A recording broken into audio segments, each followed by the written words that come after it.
right. Hello. My name is Kurt Maitland, and I've been a whiskey reviewer for over a decade. I've written three books on cocktails, and I run a whiskey tasting club here in New York. So now that I've done my basic whiskey resume, um, well, I'm going to start with a quick apology to you all. So here's the thing. All of you have had more credentials to make spirits than we do when we write reviews. Reviewers can range from fans to enthusiasts to writers for major magazines, and our skill levels can vary widely. So, we're a bit spoiled in regards to what we get to taste, and we can get full of ourselves. So, for that, I do apologize. So now the thing is this. I know that you guys sacrifice time and money to make your dreams happen. And the things that we write as reviewers, or, I guess whatever you'd like to call this, can affect, can boost or hinder your products or your projects.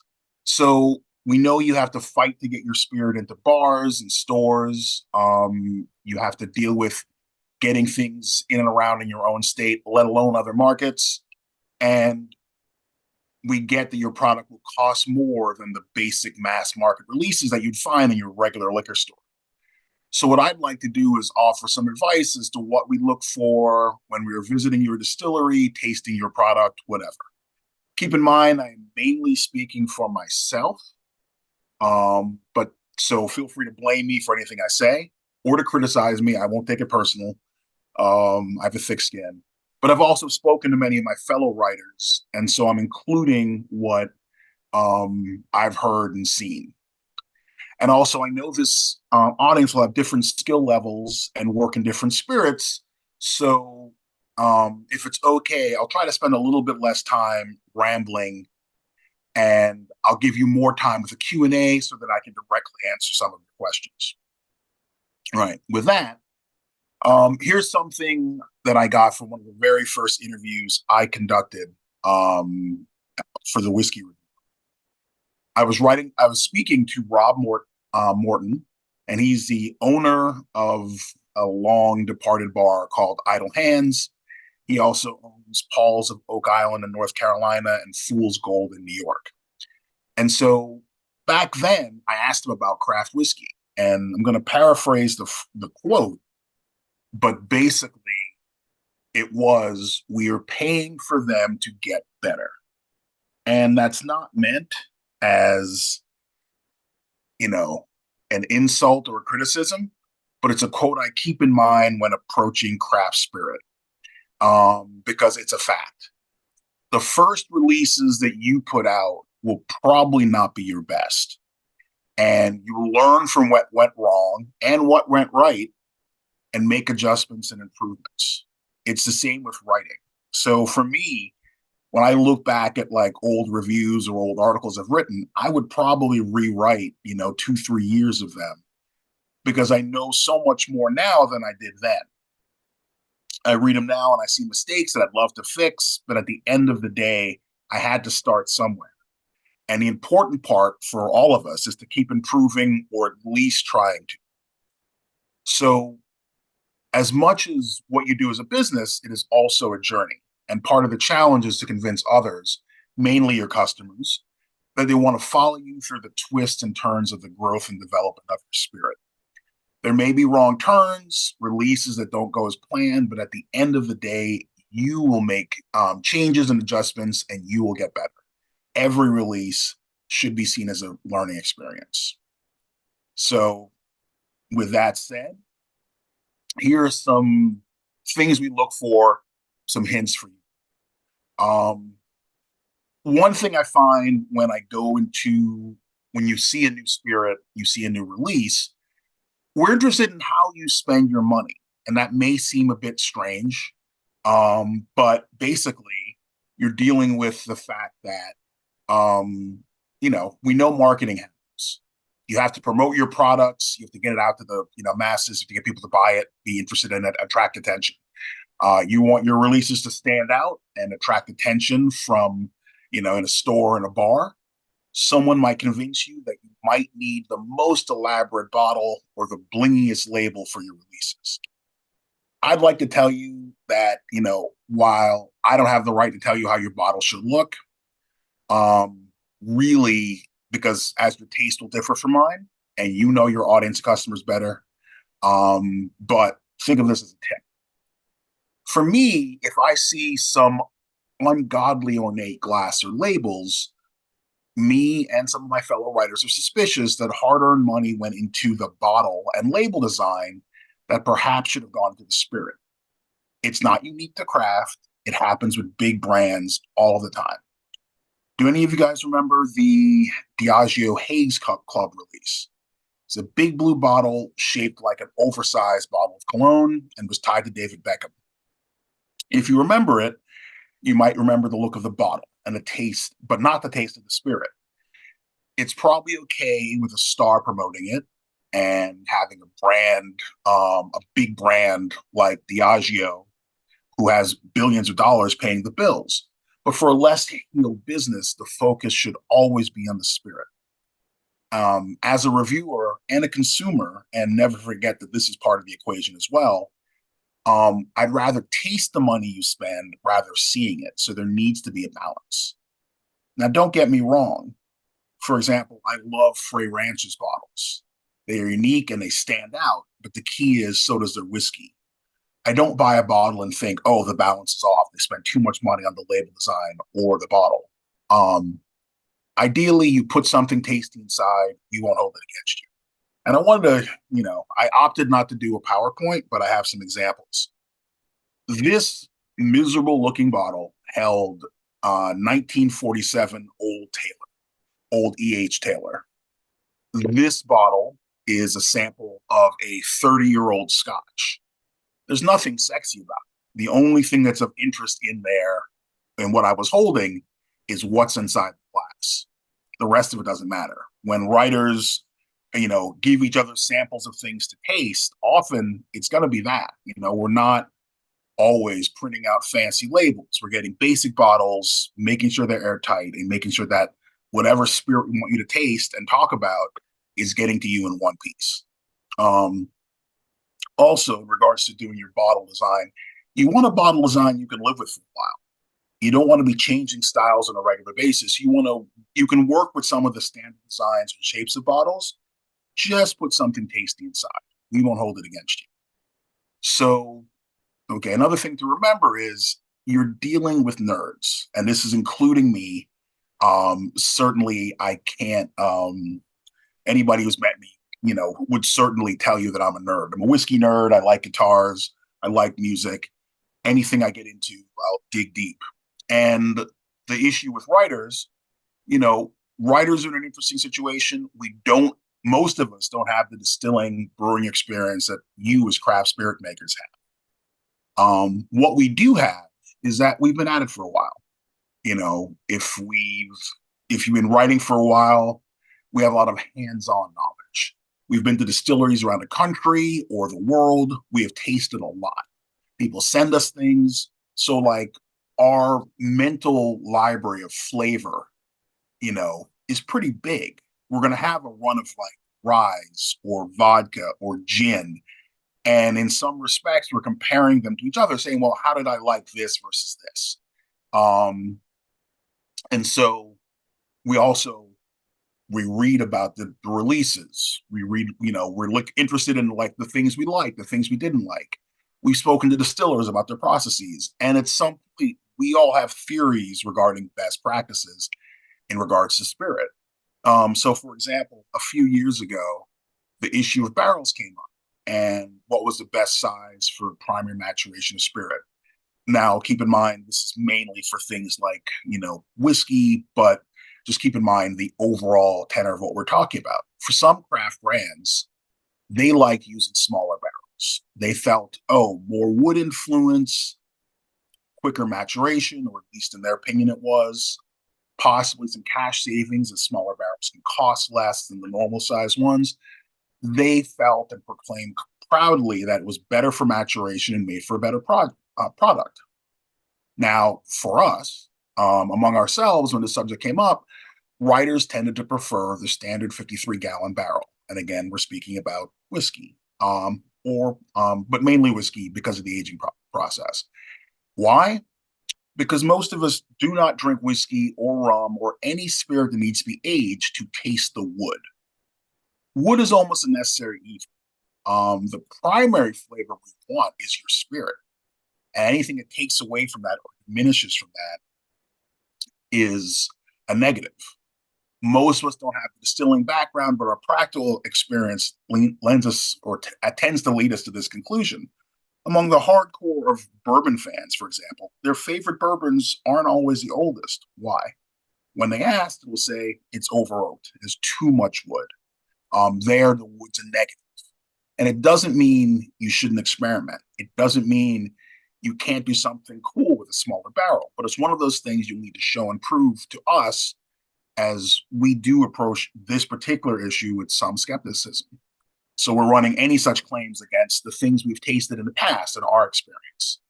Also keep in mind, we want information, not fluff.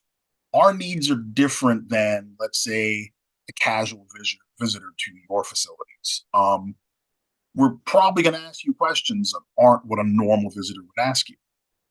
We might ask detailed questions about production, grain strains, fermentation processes, whatever.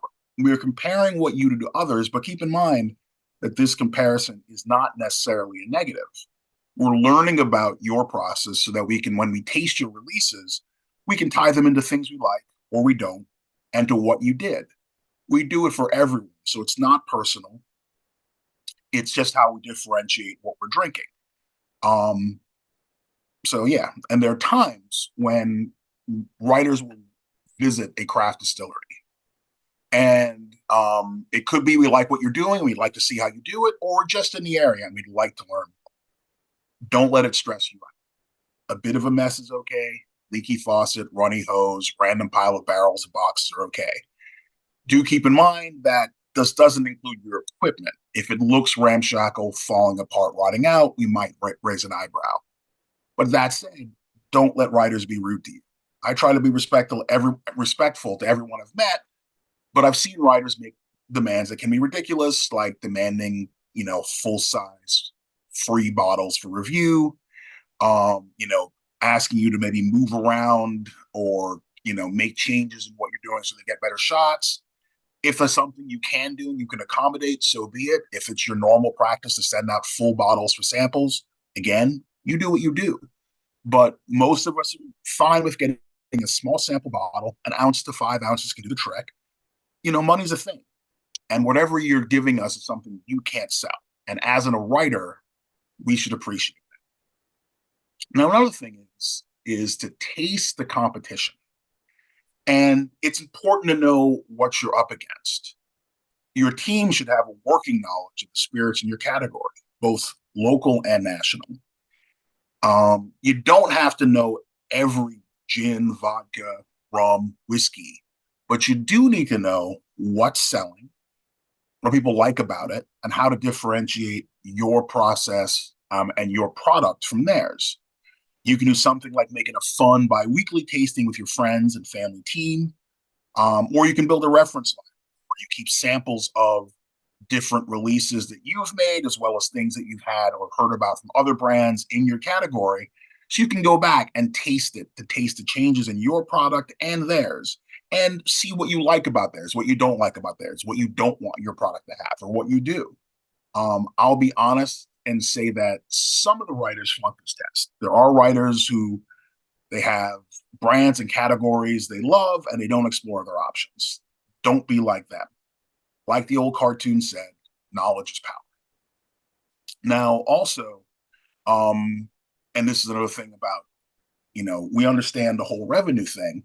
One time, I'm going to be an example from a visit to Scotland. I was in Scotland and I talked to Richard Patterson about whiskey. And His question to me, this was years ago, he's like, why do Americans sell White Dog? And my response to him was, I go, well, Richard, I've read your bio. You've never worked at a brand new distillery. Everything you've been at's been an established brand, an established distillery with clients, with money, with 20 and 30-year-old stock. I go, if you were starting from scratch, you would sell everything, including your shoes, to keep the lights on. So, you know, you're going to have a different circumstance depending on what you've created. What are you creating? And I go, you're going to sell White Dog to be used in cocktails to make money so that you can move on to your next product. It buys you time to age what it is you want. It may be that you have some amazing idea for like an aged gin. You need to sell regular gin for a little while. Make a good gin or a good vodka or a good release that you can sell and be proud of while you're working on your magnum opus. Because again, Rome wasn't built in a day. I didn't get to write cocktail books the second I started writing. It was a thing that came along much later. So another thing I have is how local bars and cocktails can be your friend. When I say that, you should make friends and allies with a local bar that serves your product. Why? Data. Data, like money, is a valuable asset. And the cheapest way for you to get it versus hiring someone to go out and do marketing research for you is to work with a bar that either sells your product or is willing to be a tasting lab for you. So what does that mean? I know a circumstance where a brand gave 6 bottles, or actually, let me back up. They gave like 3 cases to a bar here in New York.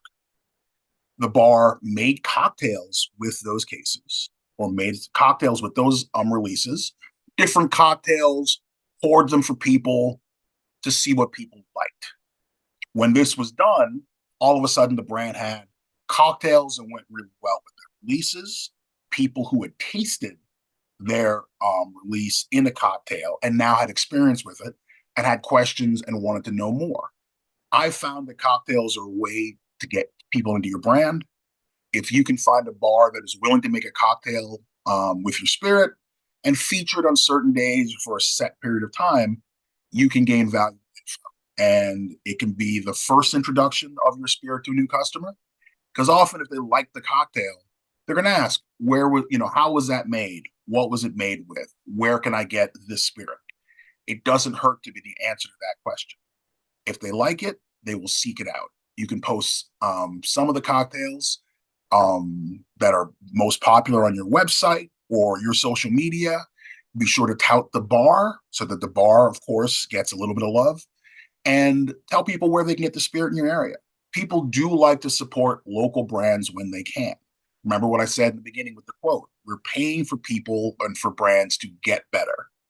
Because you know what? You could be good and great when you start, but you know what? 5 years down the road, you're going to be better because you learn more, you know more. And if you can grow this relationship with the bar, you can give them access to special releases, do events there, have it, be in some respects a home away from home, a place that you can go to and reliably do things where your fans, your local fans, can see you, taste your product, and interact.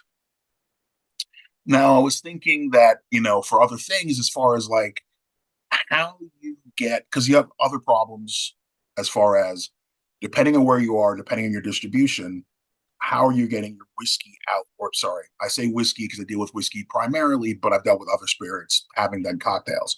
But how to get your craft out, your spirit out to be tasted. Because of the laws, it's not the easiest thing to get stuff out. If you don't have access to the state, you may have to find a way to get these things to these people. Writers aren't always where you are. So you have to worry about, well, do I ship it? Is that legal? So on and so forth. One is festivals. Festivals are good because you get to press the flesh, meet people. Most writers will make appearance along with the fans.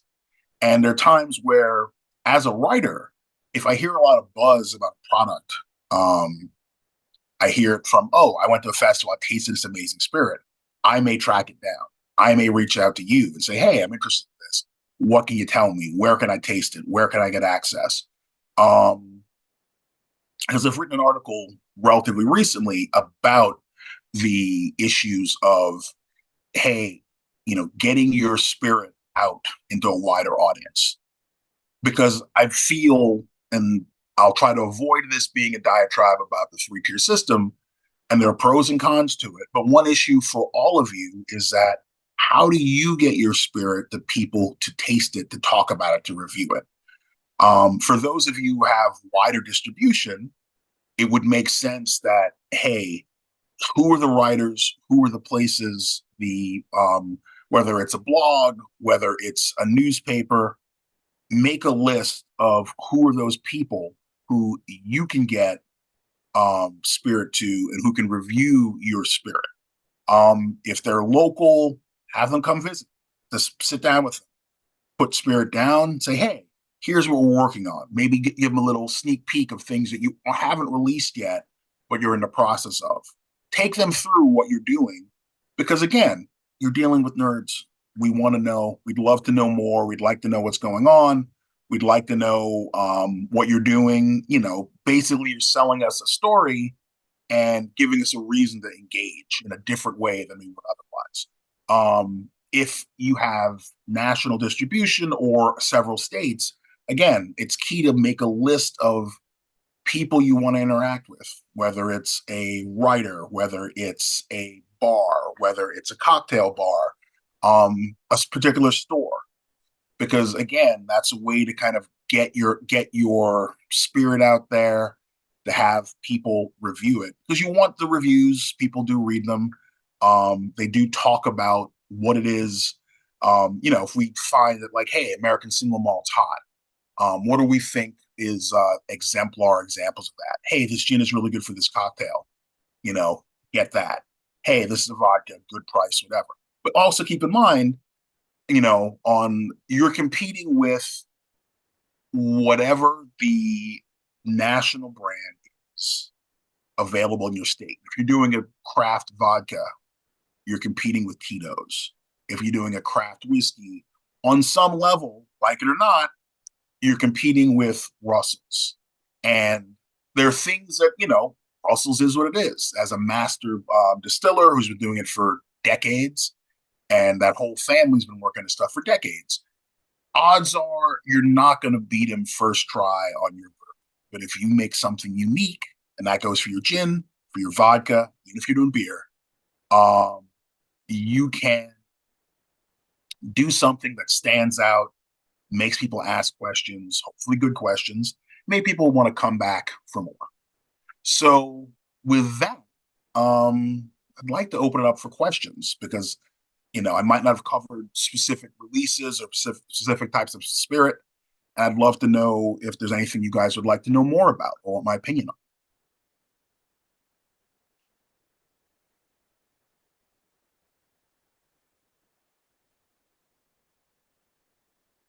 on. Hmm.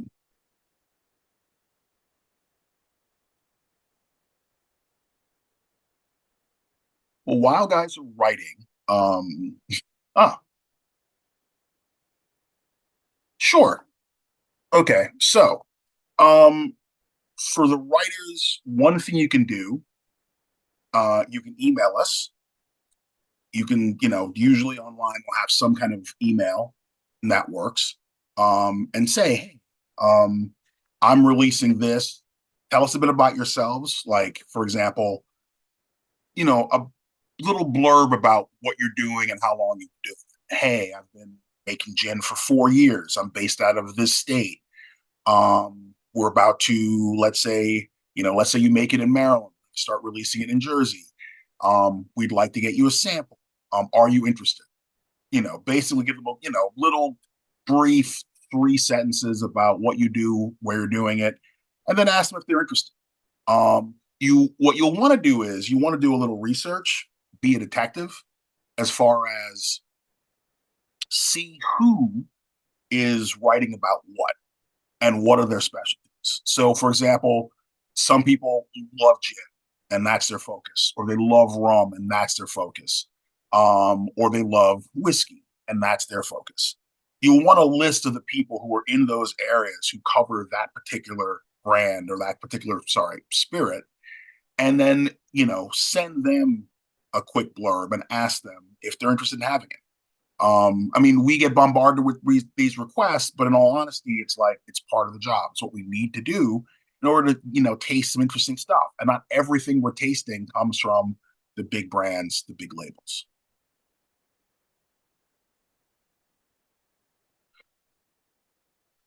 Um, okay, PR can definitely help with the press releases, and they will have a list of bloggers and writers that they can reach out to. But again, money is money is a thing. And so there is some of the stuff you can do for yourself if you don't want to. Oh, and let me back up.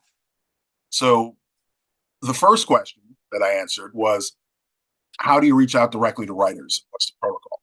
And just a brief summing up. Um, Email works. Pick writers who cover your spirit. Send a quick message saying, "Hey, this is what I do. This is where I'm based. This is what I have. I'm interested to know if you'd like to get a sample, like taste what we're doing, or that you'll be in the area because you're coming here for something, a festival, another event, and you'd like to know if they have time to meet up." So now the second question: should I hire a PR agency to help me do press releases and reach out to bloggers, writers, magazines, etc.? Um, I think it depends on what your budget is. PR agencies are great. They certainly have a list of the writers. I think I would do PR agencies if you're actually doing an event. If you're going to have it where you're like, okay, we're doing an event at this bar and I need to have 10 writers there to talk about whatever. Because again, you're going to be spending money, you're spending money for the bar, you want it to be well attended, whatever else, PR can help you do that. If it is, you simply want to um, get a basic press release out, you want to reach out to bloggers and writers, you can work on a list of bloggers and writers, just a little bit of research and time on the internet. One good day, you'll see, just look for the different reviews. You'll see the brands, the websites that review your spirit. And then you can make a list of who to reach out to, who's the editor, to see, hey, are you interested in receiving this? Are you interested in, we're doing an event. Would you like to come? That kind of stuff. Not saying that you shouldn't use PR, but I mean, again, money's an issue. I'm trying to be realistic. Maybe times when you first start out, you can't really afford to spend that money. And, a little bit of sweat equity can maybe get you the results you need.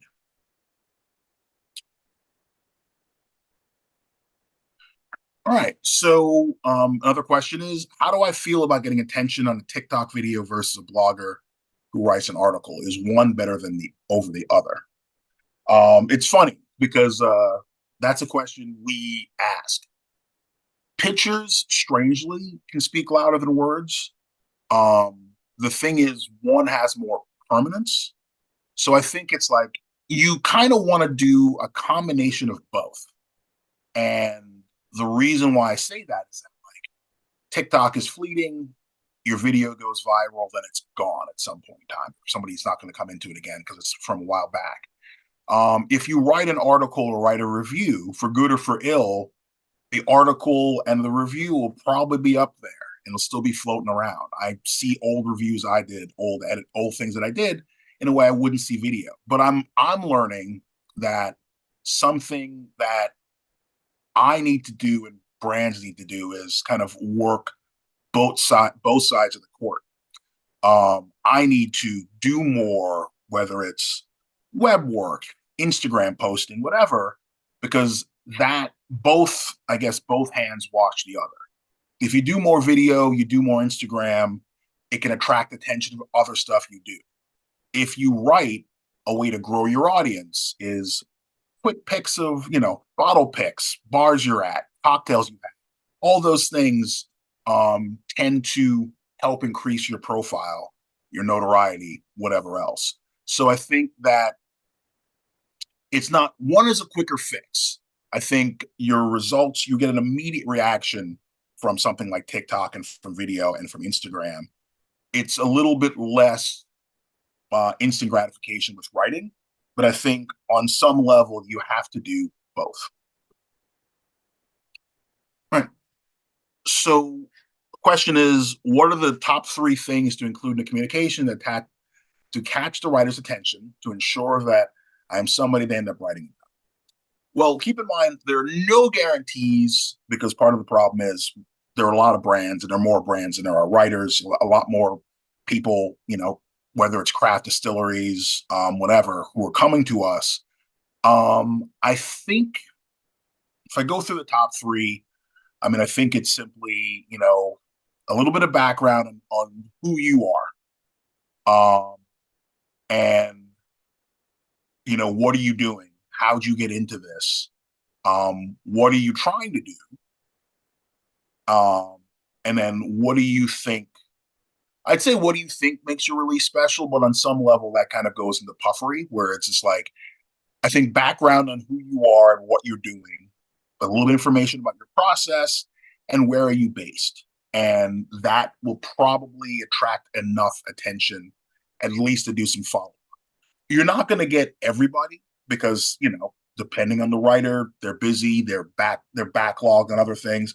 But if you do it, and again, I would specifically, I'd almost have tiers. You have national writers, you have local writers, you have people in your area. Look for anybody who's writing in your area about spirits because they are definitely people who can see you in person, can come taste your stuff, and what they're writing might be read someplace else. So like they're the easiest touch, the easiest person to get hold of. Get them, but also reach out to the national writers and say, "Hey, I'm interested in you tasting this. I'd love your opinion. I'd love to see what you think about it." All right, so William Goldberg's asking, outside of direct contact, where are some of the places that I turn to as a writer to discover new brands, products, industry publications, competitions, etc.? I definitely go to festivals, spirit festivals. Like my dad lives in Pennsylvania. There was a point in time where Pennsylvania was doing like a craft spirits event, and I would go there and I would taste what they had. You know, every state will have some events promoting their products. So, in so much as you can do that, that's a good place to start. For me personally, I do a lot of traveling.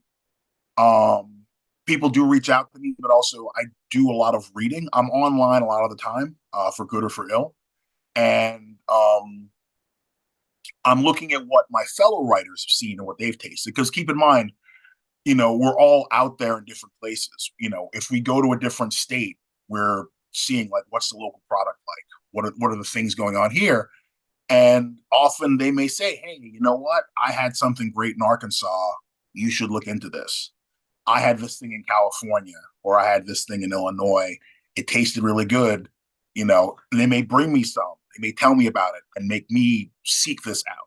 So I know for me it's the web, stuff like because they're definitely great whiskey review websites. I write for one, but there are others. That's for whiskey. Um, Blogs. I think blogs are great because you have like the people. Because the nice thing about a blog is that it covers. Or I should back up. The nice thing about a cocktail blog is that it covers multiple spirits. It covers gin, rum, vodka, whiskey, absinthe, because all these are ingredients that are being used in what they're making. So certainly looking at what they're using and what they're getting access to can intrigue me and get my attention.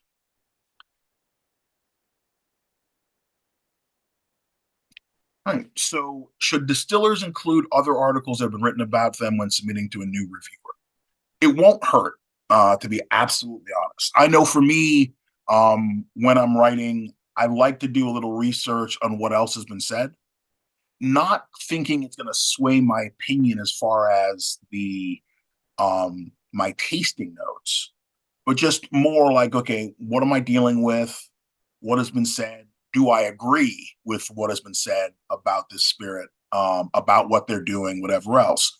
Because man, remember what I said about writers? We all come at it from different experience levels. And so what one writer might say might not jive with what I think.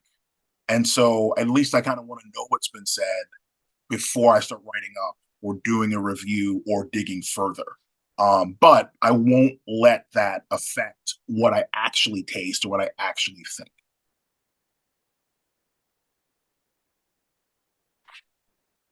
I'm gonna grab a little water quick.